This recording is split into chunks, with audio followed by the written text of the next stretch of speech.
पीतल नगरी मुरादाबाद में आज साहित्य, कला और संस्कृति का अनूठा संगम देखने को मिला। नगर निगम और जिला प्रशासन की संयुक्त पहल पर उड़ीसा चौपाला साहित्योत्सव 26 का बेहद भव्य और धूमधाम से आगाज हुआ। इस महोत्सव की चमक उस वक्त और भी बढ़ गई जब मशहूर फिल्म अभिनेता आशुतोष राणा ने इसका औपचारिक उद्घाटन किया। पहली बार मुरादाबाद की धरती पर आयोजित हो रहे इस सांस्कृतिक महाकुंभ में प्रशासन के आला अधिकारियों के साथ साथ भारी जनसैलाब उमड़ पड़ा है। मुरादाबाद के इतिहास में पहली बार साहित्य और कला का ऐसा भव्य स्वरूप देखने को मिल रहा है। उड़ीसा चौपाला साहित्योत्सव 26 के शुभारंभ के साथ ही पूरा शहर सांस्कृतिक रंगों में सराबोर हो गया है। प्रख्यात अभिनेता आशुतोष राणा ने इस महोत्सव का उद्घाटन किया, जिन्होंने अपनी गरिमामय उपस्थिति से कार्यक्रम में 4 चांद लगा दिए। इस आयोजन की खास बात यहाँ की प्रशासनिक व्यवस्था और अधिकारियों का उत्साह रही। मंडलायुक्त और नगर आयुक्त विशेष पारंपरिक पगड़ियों में नजर आए, जहाँ जनता ने गर्मजोशी के साथ उनका स्वागत किया। सुरक्षा और व्यवस्था की कमान संभालने के लिए पुलिस विभाग के सभी बड़े अधिकारी भी आयोजन स्थल पर मौजूद रहे। जैसे जैसे शाम ढली, उत्सव का रोमांच 7वें आसमान पर पहुंच गया। मशहूर गायक सुखविंदर सिंह के लाइव शो ने दर्शकों को देर रात तक झूमने पर मजबूर कर दिया। उनके दमदार गानों और सुरों की महफिल ने मुरादाबाद की इस रात को यादगार बना दिया। प्रशासन का मानना है कि यह उत्सव न केवल स्थानीय प्रतिभाओं को मंच देगा, बल्कि मुरादाबाद की सांस्कृतिक पहचान को भी नई ऊंचाइयों पर ले जाएगा। भारी भीड़ और उत्साह को देखते हुए यह साहित्योत्सव शहर के लिए एक मील का पत्थर साबित हो रहा है।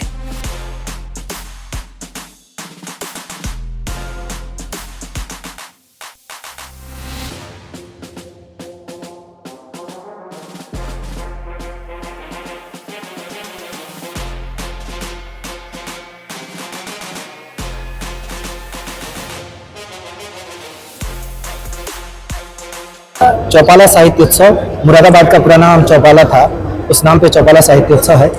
और मूल रूप से ये एक पुस्तक मेला है, साहित्य और संस्कृति का संगम है, जहाँ पर देश विदेश के बहुत साहित्य, संस्कृति और कला से जुड़े विभिन्न विद्वान आ रहे हैं, जो कला, साहित्य, संस्कृति और साहित्य के विभिन्न विषयों पर चर्चा करेंगे। एक्चुअली जो मूल उद्देश्य माननीय मुख्यमंत्री जी का जो निर्देश कि हमारी जो युवा जनरेशन है, युवा पीढ़ी है, हमारे जो लोग हैं, उनको पढ़ने की तरफ जोड़ा जाए, संस्कृति से जोड़ा जाए और परिचित कराया जाए।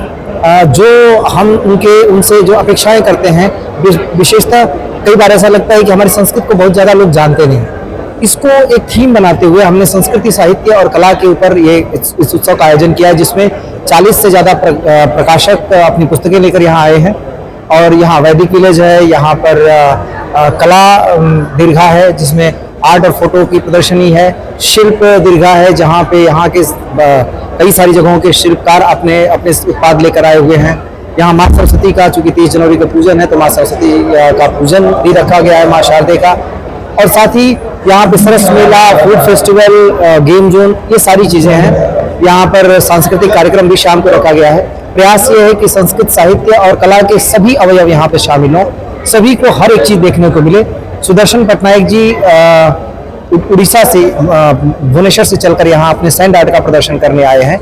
इसी तरीके के जो आर्टिफैक्ट्स हैं, बहुत सारे लोगों ने अपने प्रदर्शित किए हैं। तो हम यहाँ के जो लोकल प्रतिभा है और जो दूर देश की प्रतिभा है, दूर दराज के, सभी को हम यहाँ अवसर दे रहे हैं। और हमारी युवा पीढ़ी को मुरादाबाद की एक नई तरीके की चीज़ देखने को मिलेगी। ये पहली बार चूंकि इस तरीके का बुक फेस्ट हो रहा है, लिट फेस्ट हो रहा है, तो सभी में बहुत उत्साह है और हमारे लिए एक बहुत गौरव का पल है। आज उद्घाटन हो गया है, तो विशेष संदेश भी देना चाहें? अगले 4-5 दिन चलने वाला है प्रोग्राम। देखिए, 5 दिन ये पूरा महोत्सव चलेगा। इस महोत्सव का जो मूल उद्देश्य मैंने बताया कि पुस्तक मेला है, लोग अपने बच्चों को लेके आए, पूरा परिवार यहाँ आए।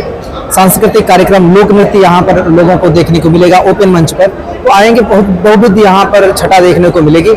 लोगों से आग्रह है कि लेकर यहाँ आएँ और विभिन्न जो सांस्कृतिक जो कार्यक्रम है उनका तो आनंद उठाएं, साथ ही पुस्तकें इनको देखने को मिलेंगी, पढ़ने को मिलेंगी और खरीदने को मिलेंगी। शिल्प खरीदने को, देखने को मिलेगा। एक नए आयाम से सबका परिचय होगा। तो मैं लोगों से आग्रह करूंगा कि यहाँ पे अवश्य आएँ, यहाँ पर एक बार अपने पूरे परिवार के साथ इस चीज़ का एक नया अनुभव लें और बच्चों में रचनात्मकता की जो वृद्धि होगी पुस्तकों के माध्यम से, उसके लिए उनको प्रेरित करना चाहिए।